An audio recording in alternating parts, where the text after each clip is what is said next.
Pada semua yang melayani, semua buat ibu-ibu, mereka kata kami saja selalu ini melayani.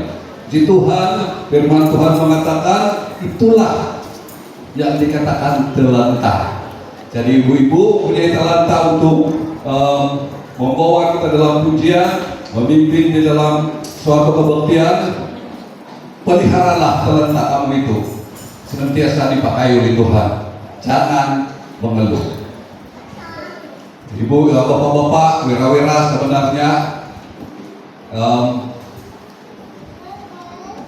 bukan tidak menyokong ataupun, tetapi kami senantiasa mendoakan para ibu-ibu supaya sehat selalu, dapat melayani dengan sukacita, dengan kekuatan yang luar biasa daripada Tuhan.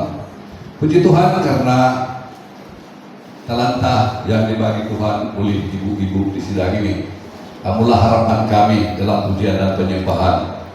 Jadi ya itulah, kami sangat menghargai itu, dan Tuhan memberkati kamu, memberi kamu kekuatan sehingga pelayanan kamu lebih dipakai oleh Tuhan dari masa ke masa. Jadi pun sikau, terima kasih satu kuagu dan buat ibu-ibu. Oke, terus semua tahu soal pembelajaran firman Tuhan pada malam hari ini. Kita berbalik kepada teks firman Tuhan di dalam Yohanes pasal 12 ayat 44 hingga 50. Tapi pada malam hari ini saya sambung lagi. Tadi 47, saya sambung pergi 48. Dan saya percaya dan yakin kita semua yang sudah mengikuti sesi pertama dan kedua sudah menangkap, sudah mengerti apa misi, tujuan, visi kedatangan Tuhan ke dalam dunia. Karena sudah dikupas begitu baik sekali, dan saya percaya kita semua sudah memahami, sudah mengetahui, sudah mengerti misi kedatangan Tuhan. Dan pada malam hari ini kita belajar di dalam ayat yang ke-48. Coba buka di dalam Alkitab masing-masing ataupun di dalam telepon apa saja, kita baca bersama-sama. Kalau multimedia boleh kasih supaya kita senang untuk baca bersama-sama. Ayat yang ke-48 Yohanes 12. Boleh? Kalau tiada ada bilang, kita tahu bagaimana sudah. Dapat, mari kita baca bersama-sama ayat yang ke-48. Yohanes pasal 12 ayat yang ke-48. 1, 2 mula. Sesiapa yang menolak aku dan tidak menerima perkabaranku, sudah ada yang menghakiminya. Perkabaran yang aku sampaikan ini akan menghakiminya pada hari kiamat. Saya baca itu, saya baca di dalam bahasa Berita Baik, saya baca di dalam terjemahan baru Indonesia pula. Itu bahasa kita tadi, Pak. Saya baca lagi di dalam bahasa Indo, karena kamu sangat suka dengan bahasa Indo ini. Mari saya baca sekali lagi. Barang siapa menolak aku dan tidak menerima perkataanku, ia sudah ada hakimnya, yaitu firman yang telah kukatakan.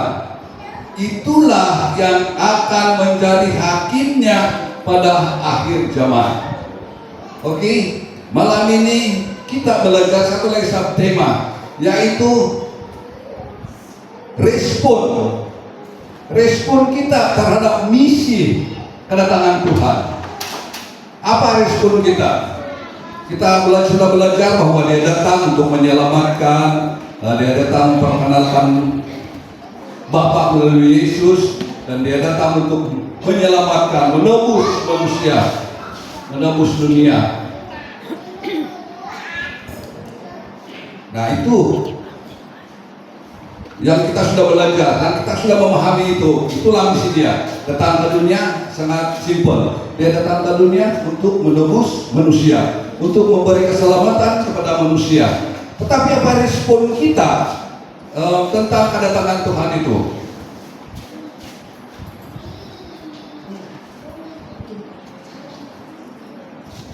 Respon kita terhadap misi Tuhan ke dunia, yaitu kata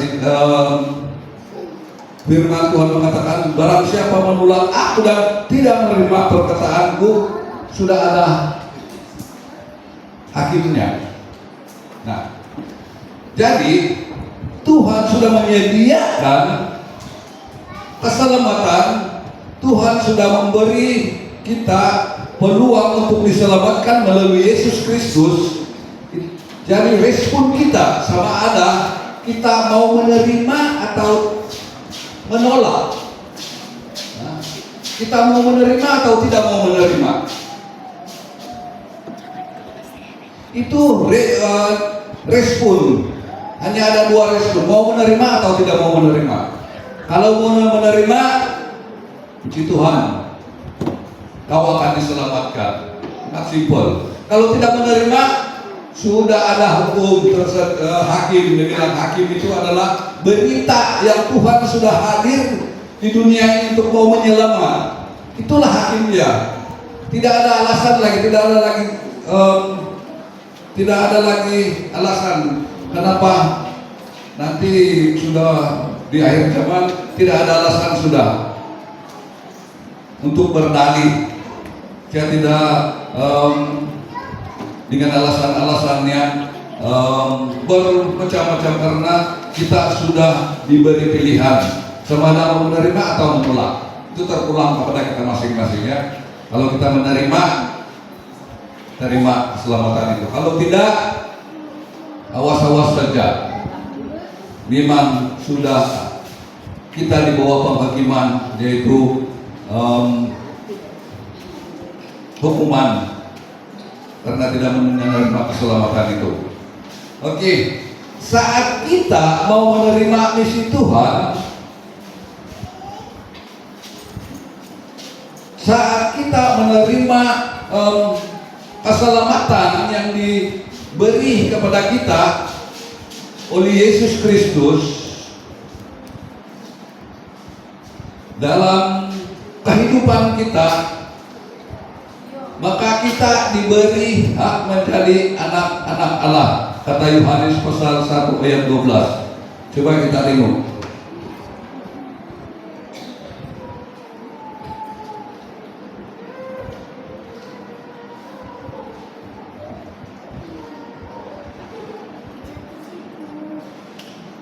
Yohanes pasal 1 ayat 12. Firman Tuhan berkata, tetapi semua orang yang menerimanya. Nah, ayat tadi kan siapa yang mau menerima saya? Yang ada ayat tadi yang mengatakan siapa yang mau menerima. Di sini yang mengatakan tetapi semua orang yang menerimanya diberinya kuasa untuk menjadi anak-anak Allah, yaitu mereka yang percaya dalam namanya. Nah, itu adalah peluang keistimewaan kita sebagai orang-orang yang mau menerima Tuhan sebagai Tuhan dan Juru Selamat kita, yaitu kita diberi hak untuk menjadi anak Allah. Kita diberi hak menjadi anak Allah. Jadi kalau kita sudah diberi hak menjadi anak Allah,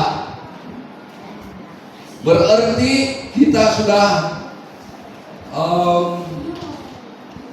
mempunyai keistimewaan yang sangat-sangat luar biasa. Karena kita akan diberi hak menjadi anak Allah apabila kita menerima Yesus sebagai Tuhan kita. Dan ketahuilah, saudara yang saya kasih dalam nama Tuhan Yesus,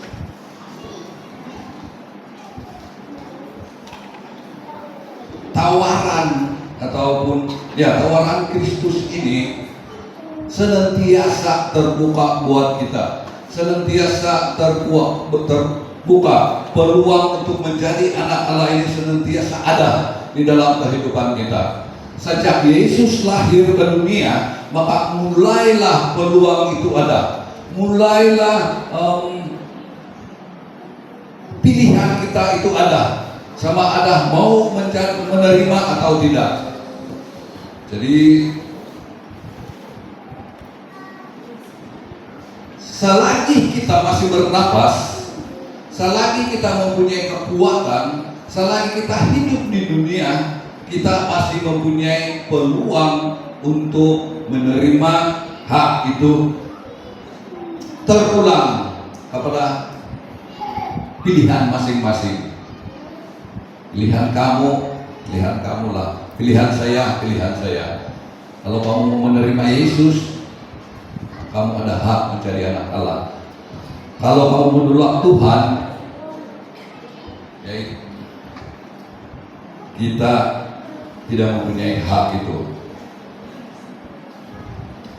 Nah, bagaimana kita memperolehi dan meresponi kedatangan Tuhan di dalam kehidupan kita? Dalam di dalam pelajaran kita yang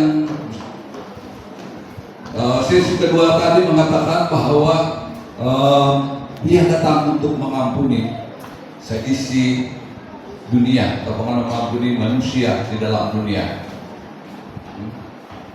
Jadi bagaimana kita meresponi misi Tuhan itu yang mau mengampuni? Pertama, kita harus datang kepada Tuhan dengan mengakui dosa kita.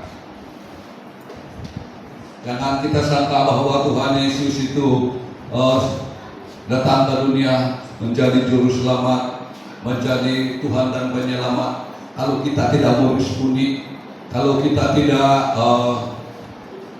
datang kepada Tuhan, mengakui dosa kita, mohon pengampunan daripada Tuhan, cara otomatis kita masuk dalam surga. Tidak. Kita harus meresponi misi tujuan Tuhan datang ke dalam dunia. Barulah Tuhan akan mengampuni dosa kita. Barulah dosa kita dapat diampuni. Walaupun tujuan misi Tuhan itu datang untuk mengampuni, tetapi kita harus datang kepada Dia untuk minta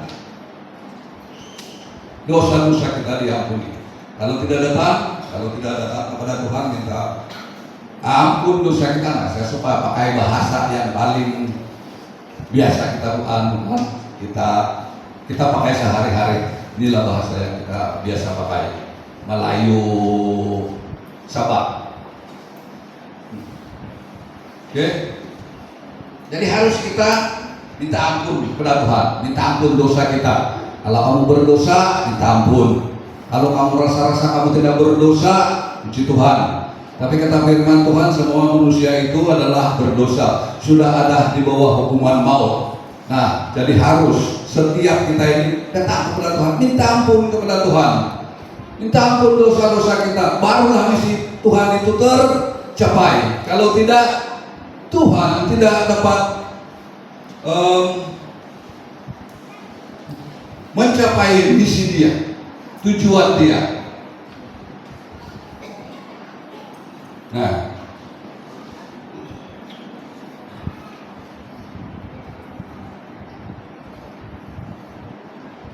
dalam 1 Yohanes pasal 1 ayat 9 kita tengok.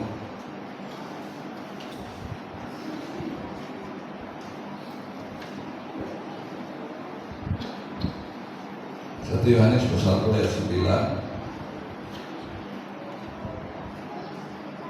Jika kita mengakui dosa kita, maka Ia adil setia, maka Ia adalah setia dan adil, sehingga Ia akan mengampuni segala dosa kita dan menyucikan kita dari segala kejahatan. Nah, tinggal saja kita mau mengakui dosa kita di hadapan Tuhan. Tuhan adil, Tuhan setia dan adil untuk mengampuni dosa kita. Tapi dari kita saja, baik untuk mau mengakui dosa kita ataupun macam mana.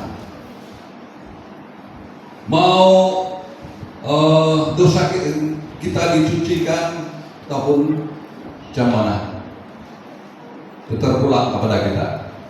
Kalau mau si Tuhan, ya, dan Dia senantiasa akan menunggu kita. Dia senantiasa memanggil kita, Dia senantiasa menunggu kita.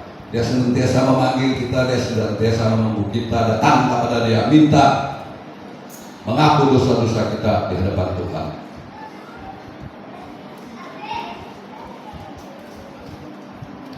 Jangan lepas peluang selagi ada kesempatan. Hari ini kita masih kuat. Mungkin besok lusa kita tidak mempunyai kesempatan lagi. Tapi kita ambillah kesempatan untuk mengakui dosa kita di hadapan Tuhan.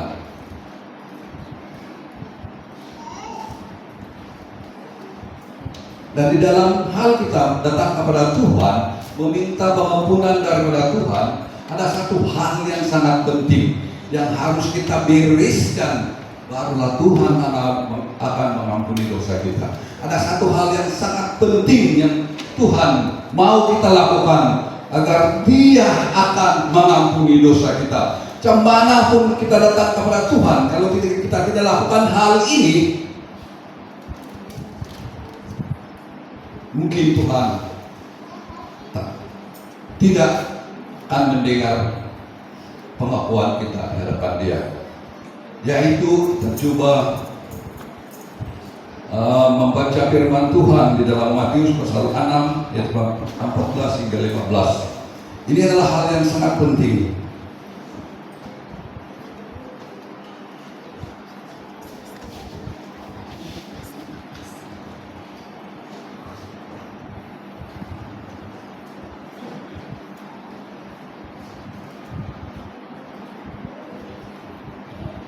Saya baca. Karena jikalau kamu mengampuni kesalahan orang lain, Bapakmu yang di surga akan mengampuni kamu juga. Tapi ayat 15 yang paling penting.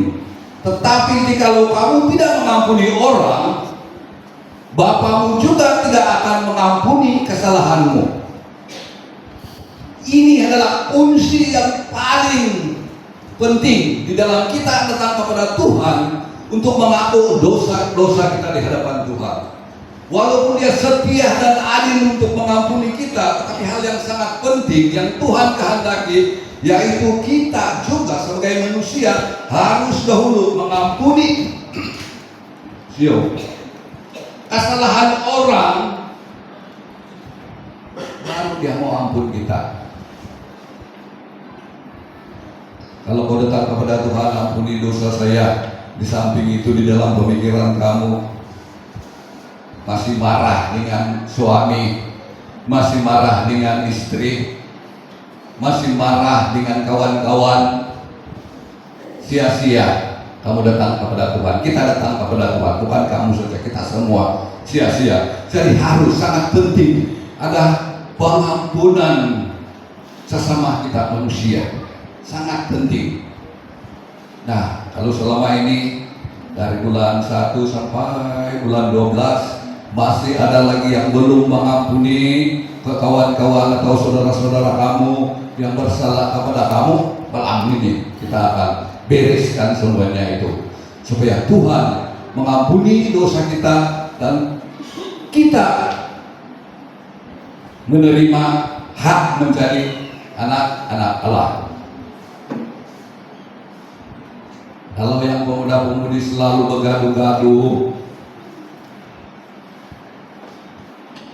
suka marah-marah dengan kawan, nah malam hari ini kita bereskan, kita ampun dulu. Tidak susah, walaupun mungkin sangat berat, tetapi coba kita lakukan, kita ambil respon untuk mengampuni orang, baru supaya Tuhan boleh mengampuni kita. Sangat jelas firman Tuhan mengatakan, kalau kamu tidak mengampuni, saya tidak mengampuni. Nah, begitulah kira-kira bahasa dia.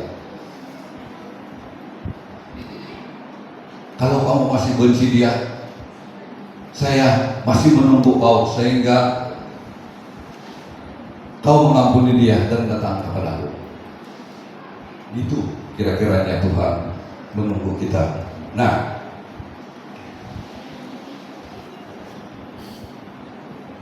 saat kita sudah mengampuni orang-orang, kawan-kawan kita, saudara-saudara kita, suami kita, istri kita, anak-anak kita, maka harus kita terjemahkan kepada satu tindakan yang begitu Yesus mengajar, karena itu adalah satu daripada misi Tuhan datang ke dunia ini, yaitu Dia menunjukkan, Dia menyatakan betapa besar kasih Dia kepada kita. Jadi apabila kita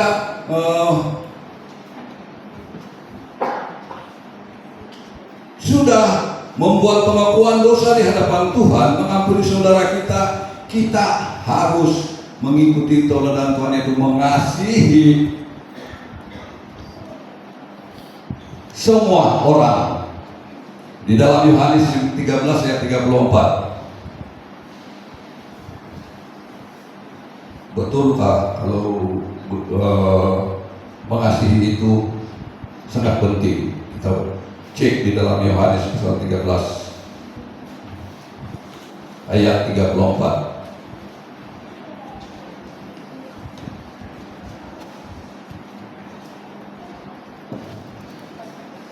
Aku memberikan perintah baru kepada kamu, yaitu supaya kamu saling mengasihi, sama seperti aku telah mengasihi kamu. Demikian pula kamu harus saling mengasihi.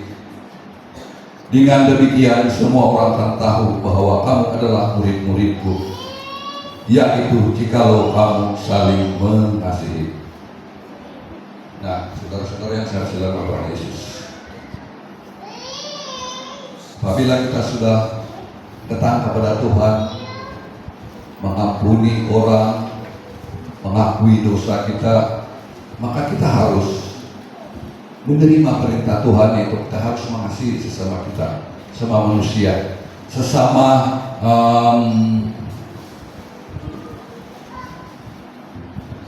kepada siapa sahaja. Tapi kita tidak berbicara mengasihi secara global, tapi kita coba untuk belajar untuk mengasihi di kalangan keluarga. Saya kupas di kalangan keluarga pada malam hari ini. Okay? Jangan kamu hanya mengasihi sebahagian daripada orang.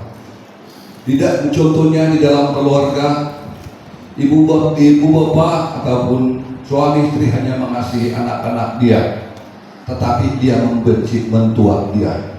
Itu tidak mengasihi. Kamu tidak mempunyai bagian dalam kerajaan surga. Kalau kamu ada sikap seperti itu, kamu mengasihi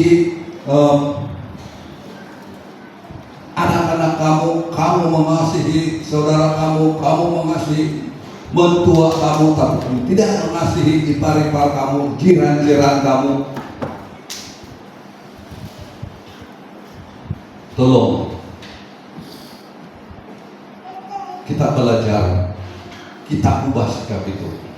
Kadang-kadang orang ini sangat-sangat sukar kita memahami keadaan. Ada orang yang sangat mengasihi sebagian daripada orang. Nah, kalau kita mengasihi sebagian daripada orang, kita mengasihi jamaat kita menghormati keluarga kita menghormati orang yang sebangsa dengan kita menghormati orang-orang yang senegara dengan kita, tetapi kita membenci orang-orang yang bukan sebangsa, yang bukan senegara, maka kita bukanlah orang-orang yang beragama, ataupun kita bukanlah orang-orang yang mengenal Tuhan. Nah, pada malam hari ini, saudara yang saya kasihi, saya tahu, saya memahami, di kalangan kita tidak ada dendam, tidak ada benci di antara kita. Tetapi mana tahu ada yang sudah menggoris hati kamu, mana tahu ada yang sudah kamu guris-guris hati dia, sehingga berdarah-darah dan sangat sukar dibulikan karena perkataan-perkataan kamu, karena tingkah laku kamu, karena perbuatan-perbuatan kita. Malam hari ini kita selesaikan itu, supaya pada the next season atau sesi seterusnya kita mempunyai lebih, kita dilepaskan di dalam perkumpulan kita seperti ini.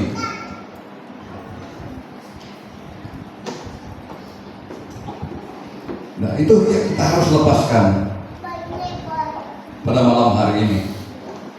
Kalau ada yang mau bersama-sama dengan saya untuk mau melepaskan itu pada malam hari ini, mari kita berdiri bersama-sama.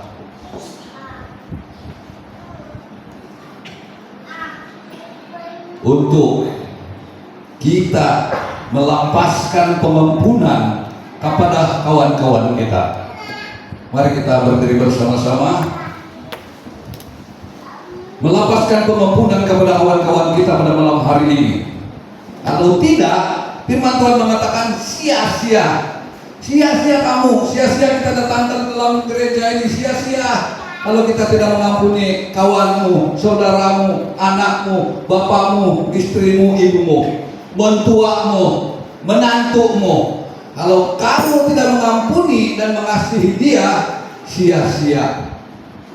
Kamu sebenarnya adalah hanya orang-orang yang beragama, tetapi bukan orang yang mempunyai Yesus di dalam hati kamu.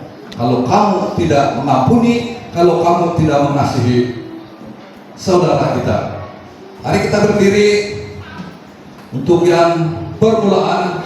Dan malu kita malam hari ini kita lepaskan itu, supaya besok nanti kita ada sukacita.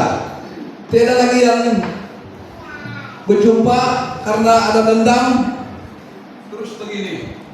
Nah, supaya besok dari jauh sudah ketawa dan ingin mau memeluk dia karena sudah suka, ada sukacita. Nah, kita coba malam hari ini untuk pertama kali, untuk start, untuk permulaan. Kawan-kawan di sebelah dulu, sebelah dulu, kamu di sebelah dulu, di sebelah dulu. Ampuni saya kalau saya berdosa, mempunyai, ampuni saya jika selama ini saya menyakiti engkau. Coba, jangan kita coba. Karena Tuhan mau itu. Kita harus lepaskan perasaan malu. Kita harus lepaskan perasaan yang apa itu, yang mengikat kita. Karena perasaan malu itulah yang senantiasa mengikat kita. Malu untuk menyatakan, malu untuk membuat minta pengampunan, malu untuk melepaskan pengampunan, malu untuk memberi pengampunan. Jadi kita harus malam hari ini, come on guys, duduk.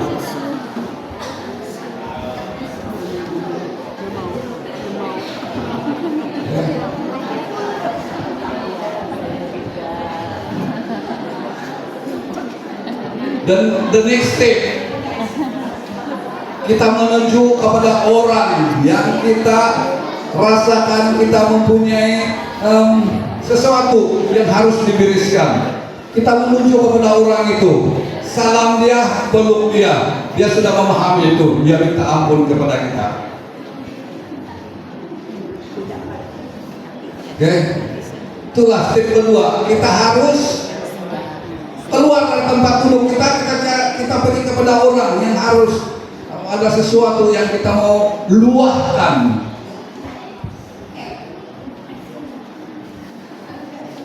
Come on,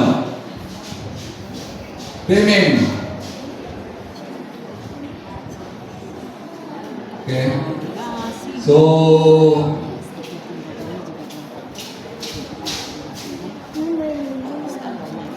the next step kita buat, kita harus kita buat supaya ada sesuatu pembaharuan di dalam kehidupan kita, sesuatu pembaharuan di dalam kita hidup berjemaat.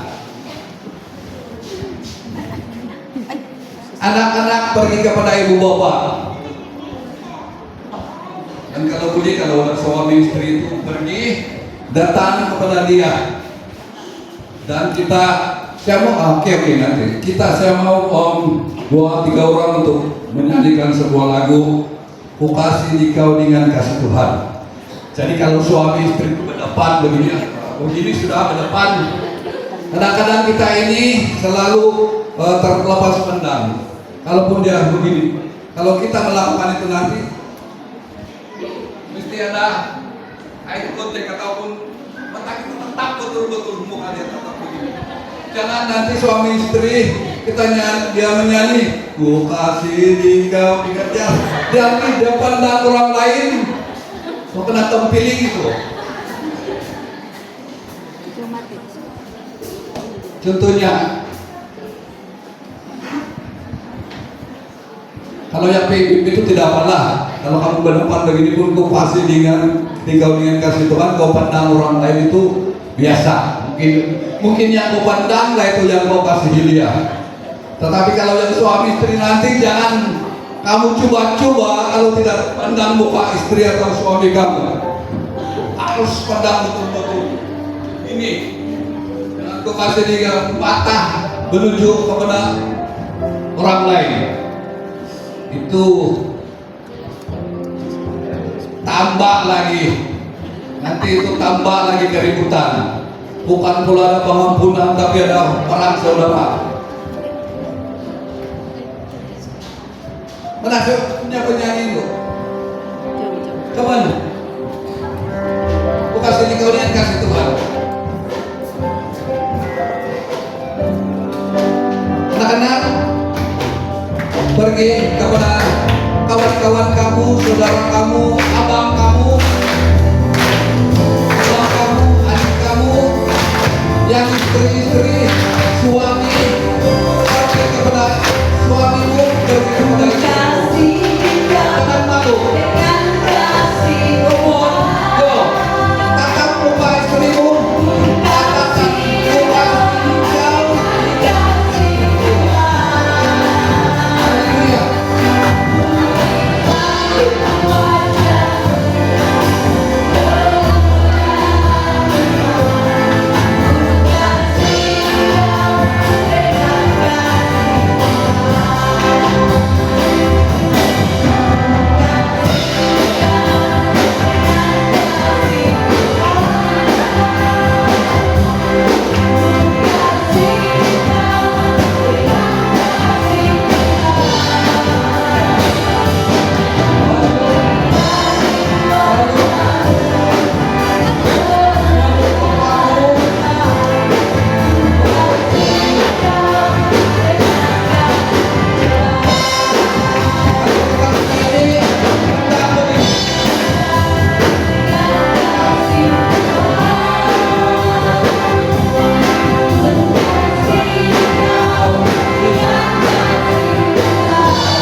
Saudara yang saya kasih di dalam nama Tuhan, saat kita melepaskan pengampunan, saat kita melepaskan sesuatu yang mengikat dalam hati kita selama ini, yang mungkin sudah bertahun-tahun, yang mungkin sudah berbulan-bulan, dan hari ini kita sudah lepaskan, di Tuhan saya percaya suatu yang luar biasa akan terjadi di dalam keluarga saudara, di dalam hubungan kita, di dalam jemaat kita akan menjadi sesuatu yang luar biasa. Tuhan akan memberi kita hal-hal yang luar biasa. Jadi saya tunggu, saya melihat kita semua di sini begitu sudah berubah wajah-wajah kamu. Daripada tadi sudah macam ada satu kesedihan, ada sesuatu yang mengikat, tapi sudah menjadi muka yang bercahaya, muka yang luar biasa. Sukacita dia, ada sukacita. Dengan itu kita menyanyikan sebuah pujian.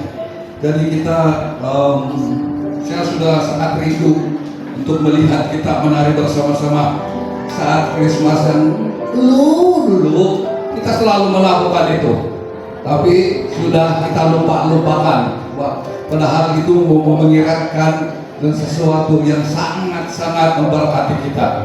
Dan kita sekali lagi berdiri semua, yang duduk, kita menari bersama-sama dengan lagu Sungai Jawa. Apa saja lagu mereka ini? Yang penting lagu Sungai Jawa. Kita Sungai Jawa untuk Tuhan. Kalau puisi itu ompong, hanya sedikit yang mau. Tapi kalau Sungai Jawa, wira-wira, always on. Kita Sungai Jawa, dance. Kamu wira, kita lah yang kita punya lah ini. Kita punya apa itu? Malam ini sebenarnya kita punya ton, kita punya part, tetapi dapat. Kalau kita sudah ambil, wira-wira, komon, maju depan. Kita menari untuk Tuhan. Ini kendala wira untuk Tuhan. Komon wira, semua wira. Jangan malu untuk Tuhan. Dan saya percaya kalau ibu-ibu sudah melihat wira-wira menari, mereka akan tercabar dan mereka akan datang bersama-sama dengan kita untuk menari bersama-sama. Dan apabila PMM sudah melihat ibu bapak wira-wira ibu-ibu menari, mereka juga akan join bersama. Oke, come on wira. Dan lepas itu, come on ibu-ibu. Nanti ya, kami dulu lah, datang dulu kamu. Saat kamu menyanyi, kamu datanglah. Kita menari, lepas itu pimpin. Namun, wira.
Puji Tuhan, musik gaung. Nah, ini adalah satu permulaan. Sesi akan datang lebih hebat lagi. Kita menari untuk Tuhan.